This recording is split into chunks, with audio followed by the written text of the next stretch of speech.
The clock read 3 in the morning, but time had lost all meaning. All that mattered was the cold concrete floor beneath my back, hard, unforgiving, like the world itself. I stared into darkness, a sliver of light under the door reminding me life was moving on without me. I was alone, not just in the room, but in my head, suffocating under the weight of my own failure. Every breath was heavy, every thought a replay of mistakes and missed chances. I had given everything, and it still wasn't enough. The silence was deafening, filled with the sound of broken promises to myself. This is rock bottom, I thought. People talk about it, but you never understand until you're there, where hope doesn't live, where the fight is gone. You don't even have the energy to cry. You just lay there, numb, accepting the cold, the darkness, the defeat. It's dangerous because it's comfortable. The struggle is over, replaced by quiet surrender. But somewhere inside, a tiny spark refused to die. It was stubborn, whispering that this floor wasn't my destiny. The darkness was lying to me. I didn't know how I'd get up or if I even could. But I knew one thing. I couldn't stay on this floor. This couldn't be the end of my story. This cold, hard place was just a moment, not my whole life. I had to move, even if it was just a crawl. The world outside that door didn't care, but I had to care for myself. I had to believe there was more than this. I had to find a reason to get up, even if I didn't know what it was yet.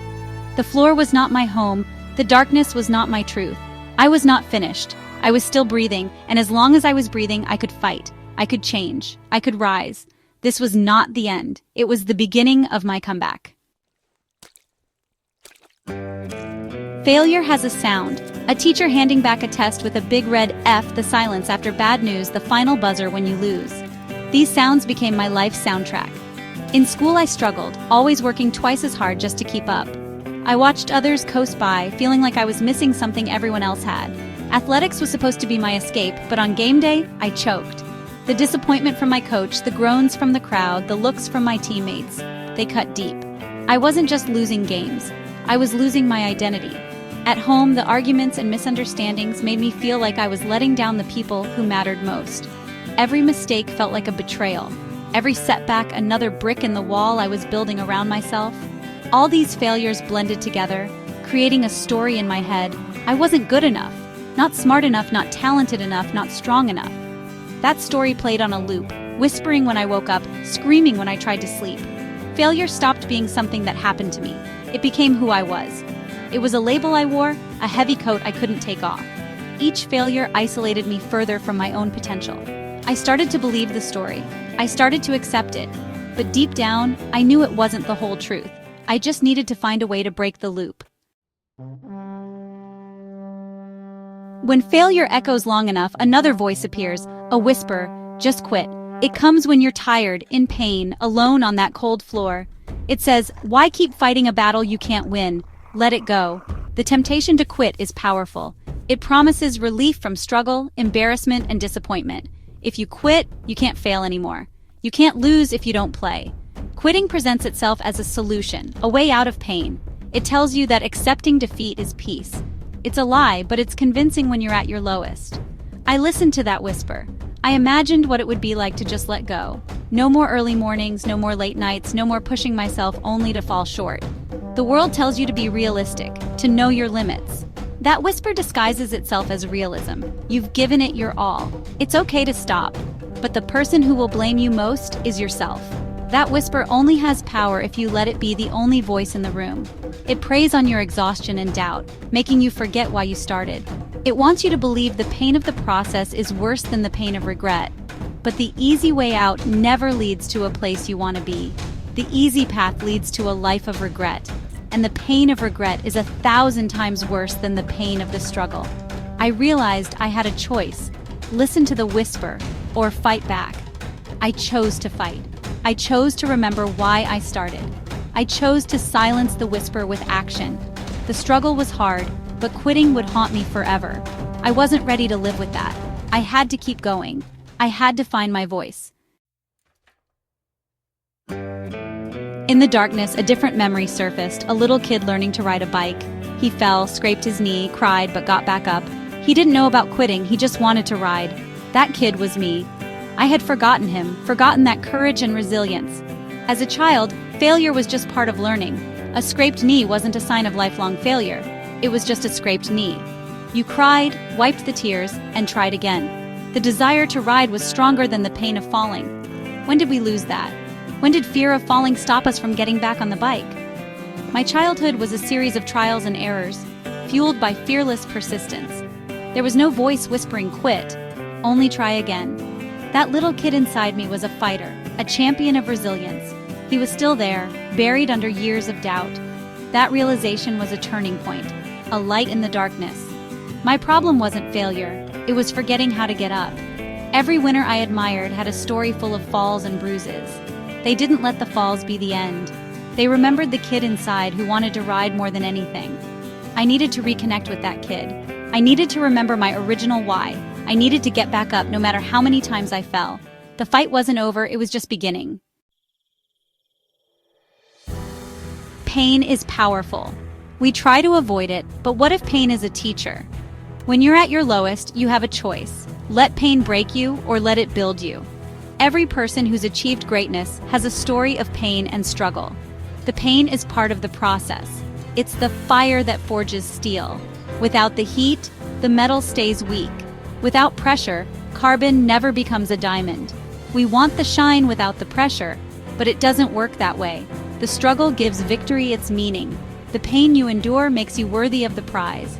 I started to see my failures differently. Each setback was a lesson, a chisel sculpting me into someone stronger. This shift in perspective changed everything. I stopped running from pain and started learning from it. The process became the point. The grind became the gift.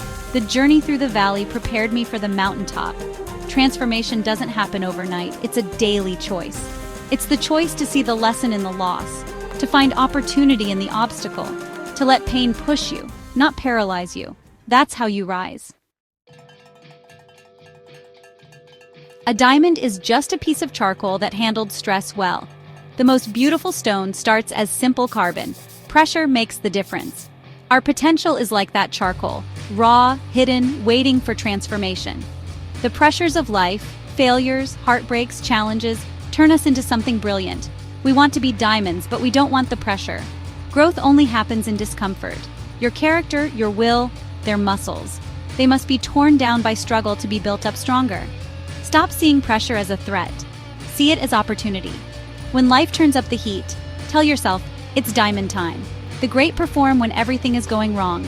They use pressure as fuel. So when you feel the pressure mounting, don't run. Stand firm. This is your moment of transformation. Every challenge is the pressure that's forming you. Embrace it. Endure it. Let it do its work. On the other side is a version of you that's stronger, brighter, more resilient. A diamond. Don't fear the pressure, welcome it. It's shaping you for greatness. The world needs your shine. Let the pressure make you unbreakable. The comeback doesn't happen in the spotlight. It happens in the dark, at 4 a.m. in the empty gym, in the quiet library. The transformation is a lonely, relentless grind. It's you against you. Discipline against doubt, commitment against comfort. I got off that cold floor not with a leap, but a slow crawl. I started small, made my bed, went for a walk, opened a book.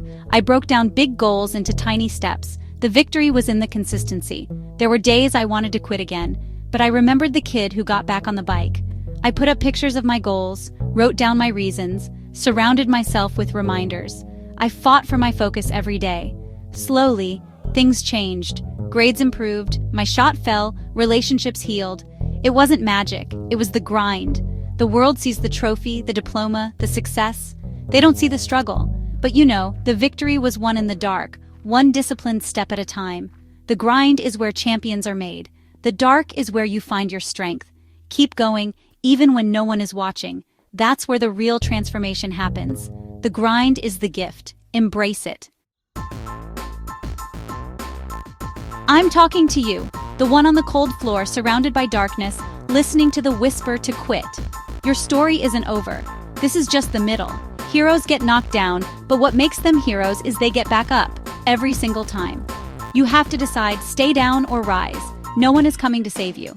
There's no magic pill, no easy button. There's only you, your will, your fight. You have to be your own rescue, your own motivation.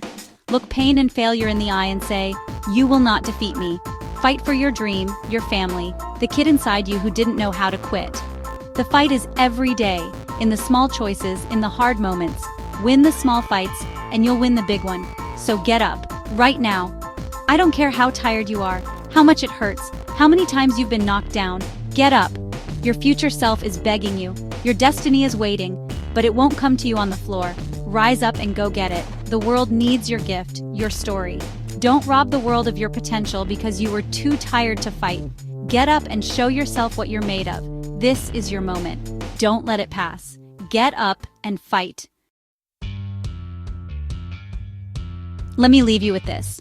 Pain is temporary. It may last a minute, an hour, a day, or a year, but it will subside. If you push through, what replaces pain is growth, strength, victory.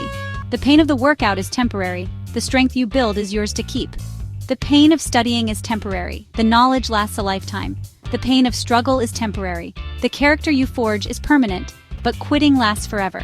The moment you quit, regret begins to grow, and it doesn't go away. It lingers, haunts you, asks, what if?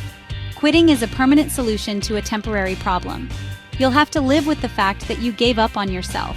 When faced with the choice, weigh your options, the pain of discipline or the pain of regret. Discipline is hard, but it has an expiration date. Regret is easy at first, but it lasts a lifetime. Which pain will you choose? You are stronger than you think.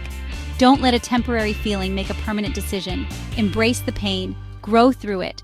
On the other side is everything you've ever wanted. Don't quit. Ever.